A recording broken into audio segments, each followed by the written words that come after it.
Welcome back to a special edition of Power Play. I'm Vassy Kapelos, coming to you live this evening or this afternoon, Mountain Time, in Calgary. We're actually at the venue where UCP leader Danielle Smith in a number of hours will address party faithful, win or lose. Things are still getting set up as we speak. NDP leader Rachel Notley will be in Edmonton. Right now, though, we want to get some analysis of what we might be able to expect, why this campaign ended up being so close, and ultimately what might end up determining who among the two, Danielle Smith or Rachel Notley, ends up being premier. To help me do that, a special edition of the Front Bench. Former Deputy Prime Minister Anne McCullen is with us this evening. She's a senior advisor at Bennett Jones. Former Conservative Cabinet Minister Monty Solberg is here. He's the CEO of New West Public Affairs, and former Director of Strategic Communications, to Jack Layton. Kathleen Monk, now the principal owner of Monk and Associates, is with me as well. She just MacGyvered a microphone in record time. We're having some fun technical issues today. It's wonderful to see all three of you, especially on election night. Such a fun and exciting time for those of us who live and breathe this stuff, but also for Albertans and the rest of Canada. And I'll start with you.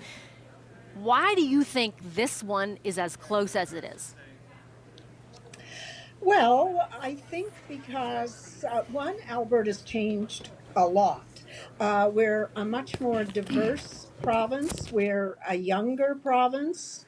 And I think you see that reflected in the general political dynamics in this province. I don't think you can take a lot for granted anymore.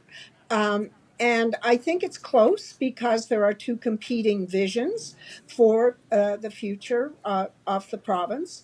And I think the parties led by two women, first time in a long time, if ever anyone has encountered that.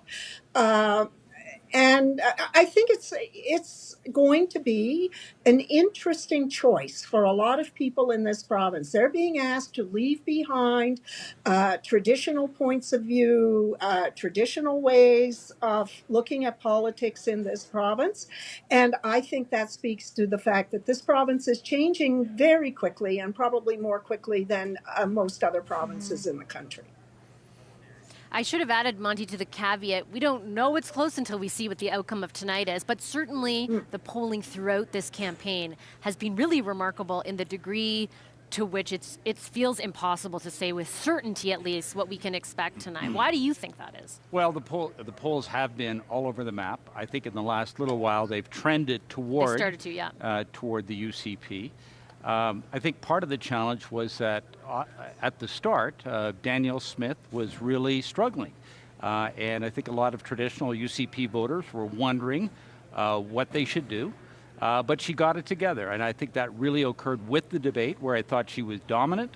She came across as mainstream, professional, and polished, and probably reintroduced herself to a lot of Albertans who forgot what she was all about, and made the choice a lot easier to vote for the United Conservative Party. I'm going to pick up on that point and ask you, Kathleen, because I was speaking to someone who was in the UCP campaign just a few minutes ago about exactly what Monty just laid out. They had seen in the first few weeks of the campaign that Ms. Notley and the NDP were outperforming them, but they did see a pivot after the debate. And we were together on debate night, and it's interesting that happened, because it's not like we perceive there to be a knockout punch, but clearly from their internals, it looks like Danielle Smith outperformed the expectation. Well, listen, I remember saying this on the night of the debate. Danielle Smith's a professional broadcaster, had, many years of experience, and I think she did perform well. But I think in terms of the campaign and the campaign metrics, I think Rachel Notley has done in this campaign something that she couldn't even imagine when she won government in 2015. Like, in terms of, we look at polls as one kind of metric, but another thing we look at is just in terms of ground campaign and those metrics that are coming into an HQ. So that's everything from dollars, that's everything in terms of voter ID, that's also ground game. I mean, when you're seeing literally double, triple the number of lawn signs, you're making voter contact with people in Calgary at a 60% rate higher than you did just even in 2019.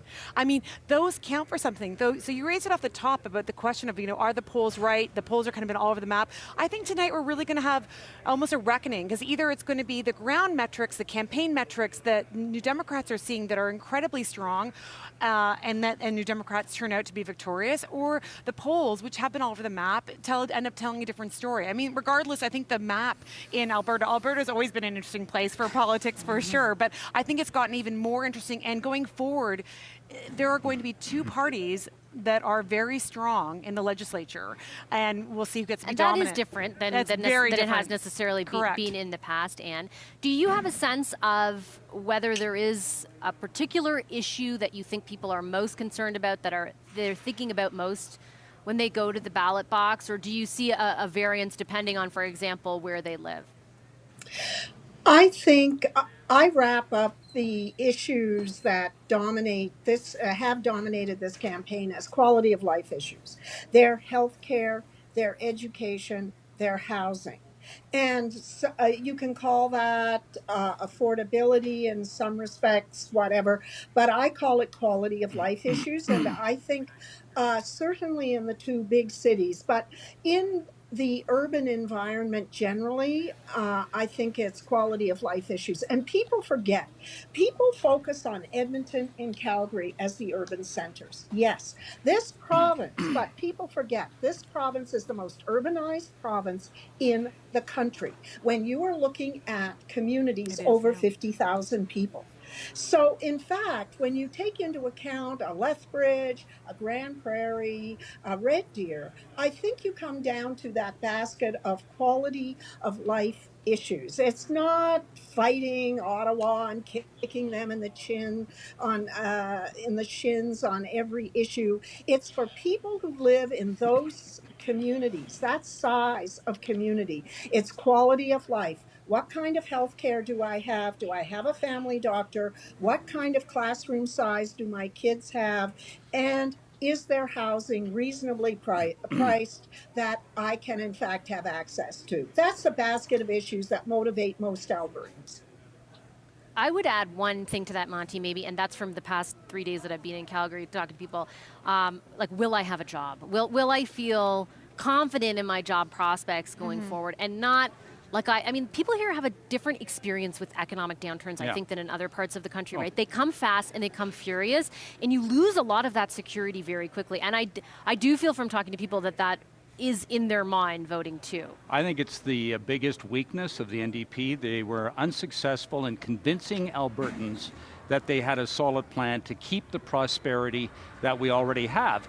Something that's a bit more in question these days, not just because of the roller coaster nature of the oil and gas industry, but also because of the need to respond to climate change. Whether or not you like it, it's important for oil and gas companies to have a climate plan so they can attract investment and dissuade activist investors taking over their board. So Alberta needs to have that. They need all of those things. And I think that Danielle Smith and the UCP, because of their record as much as because of what they were committing to, really won that discussion. And frankly, I think it's a weakness of Rachel Notley and the NDP, and maybe their single biggest mistake, to not define themselves on that and to give Albertans a real clear view of how they would be successful for Albertans. What's so interesting, though, is that, in my experience, for example, with Ms. Notley in this campaign, Kathleen, she did go out of her way to try and create distance between herself and her counterpart in Ottawa, Jagmeet Singh, or the Prime Minister, to disagree with the economic policies that they want to pursue when it comes to the oil patch.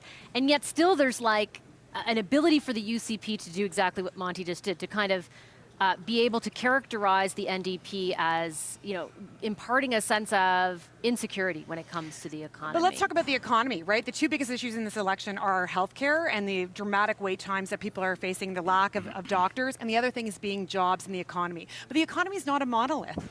And so when you're facing, under the UCP, car insurance prices that are like the price of your mortgage bill, or things like utility bills that are skyrocketing, and then you have someone like Rachel Notley who's promising, my first bill when I get into office is going to ensure, it's going to be called the Albertans Affordability Act or something, I can't remember the exact name of the bill, but that will save Albertans around $1,000, sometimes even more, depending on the family. Why? Because she's actually going to ensure that some of those insurance premiums, some of those electricity bills are capped. And so when Monty talks about people's economic insecurity, they're already facing it. They're already feeling this crushing debt, and they're looking for help. They're looking not to pay for their health care.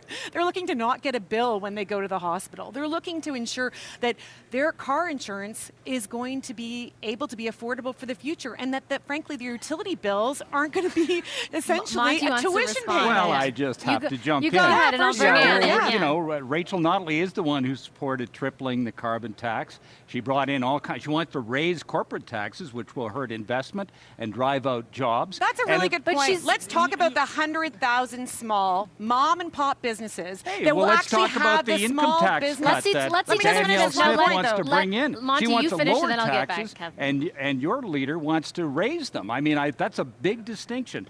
Your leader wants to defer to Justin Trudeau and maybe Jagmeet Singh, and of course Danielle Smith and some of the other Western premiers want to make sure that the provinces have a say in energy development and the future of how we respond to the climate. I'm going to get you in a second, Anne. I promise. Give me 1 second. I'll give you a quick verbatim from what I heard from the ground today in the field in Calgary. Guess what? A voter went into the polls today, and they looked at the ballot and said, wait a minute. Justin Trudeau's not in the ballot here. He's not. But the reality is, you know what it is? Small businesses.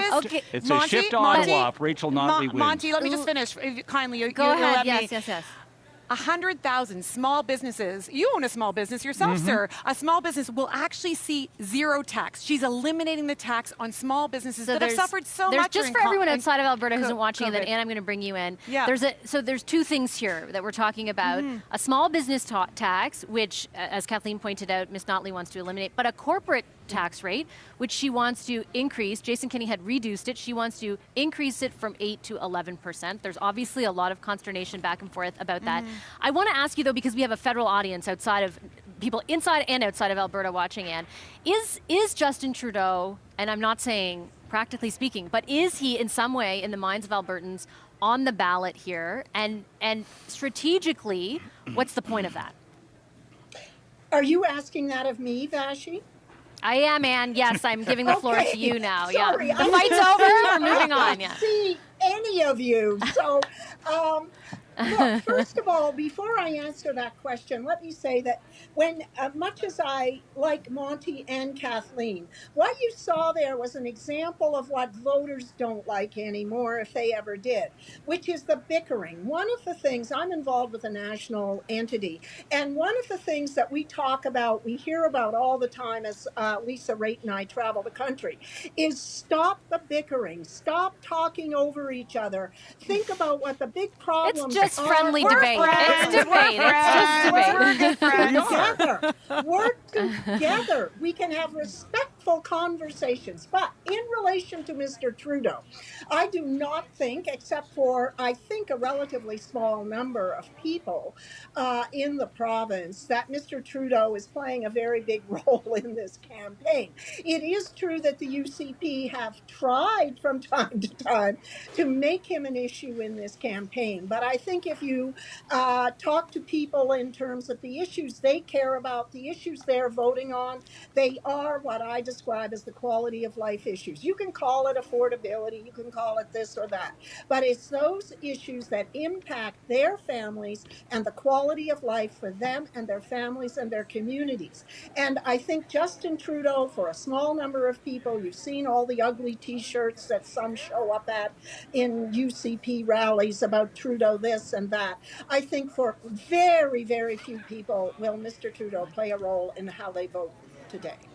I know you both want to respond, but I have to go. Unfortunately, they literally just said time in my ear. There's lots more friendly debate that we can have. It's not all a bad thing. Thank you so much, Anne McClellan, Monty Solberg, and Kathleen Monk. Really appreciate your insights tonight.